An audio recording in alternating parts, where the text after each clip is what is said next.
Sir একটু প্রশ্ন করা যাবে? হ্যাঁ অবশ্যই বলেন। আমার নাম হাসান জাভেদ, এনটিভিতে আছি। স্যার আপনি অনেকগুলি কথা বলেছেন, একটা সামগ্রিক চিত্র বলেছেন, কি করা উচিত তা বলেছেন।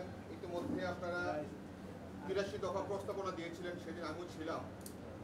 আজকে অনেকগুলি বিষয় থেকে স্যার কোন বিষয়টাকে বেশি গুরুত্ব দিয়ে বলবেন? সারা দেশে চাঁদাবাজ ধরে গেছে, তাদেরকে ব্যবস্থা নিতে হবে, এটাকে কি একটু? পুরো বক্তব্যটাই গুরুত্বপূর্ণ, এক একটা এক এক দিকে টাচ করেছে। চাঁদাবাজেরা বেপরোয়াভাবে চাঁদাবাজি করে যাচ্ছে, সরকার নীরব দর্শকের ভূমিকা পালন করছে, পুলিশ নিষ্ক্রিয়। এখানে অনেকগুলি গুরুত্বপূর্ণ বিষয় আছে। আমরা এটাও বলেছি অদক্ষ অকর্মণ্য এই ধরনের ব্যক্তিদেরকে দিয়ে দেশের কোনো মঙ্গল হবে না। অনেকগুলি পুরো বক্তব্যটাই একটার সাথে একটা কোরিলেটেড।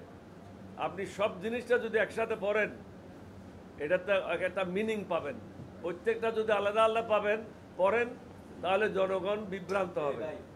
স্যার এই মুহূর্তে চাঁদাবাজিটা কারা করছে, কোনো তথ্যপত্র কি স্যার আপনাদের কাছে আছে? এটা আপনারা সাংবাদিক, আপনাদেরকে বলা হয়েছে যে আপনাদের উপর এখন আর কোনো জুলুম নাই।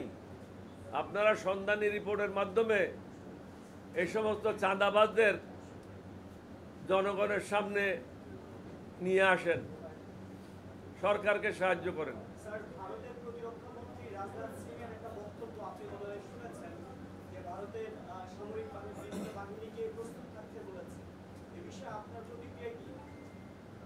আপনি বোধহয় খেয়াল করেন না, আমরা বলেছি আমাদের সেনাবাহিনী সবসময় প্রস্তুত।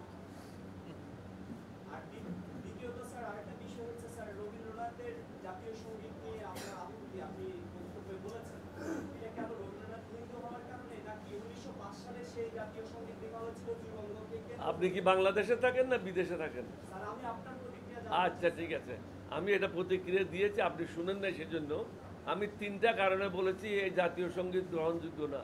1 নম্বর হলো এটা যখন বানিয়েছিল তখন বাংলাদেশ স্বাধীন হবে এই ধরনের কোনো সম্ভাবনা ছিল না, সুতরাং এটা বাংলাদেশকে নিয়ে এই গানটা রচিত হয় নাই।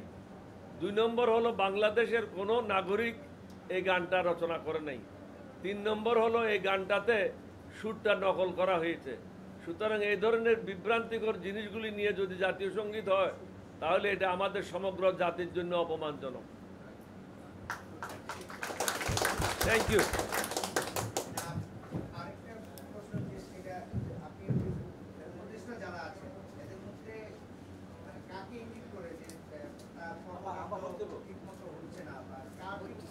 নিশ্চয়ই আপনি পত্রিকা পড়েন, পত্রিকাতে নামগুলি ছিল।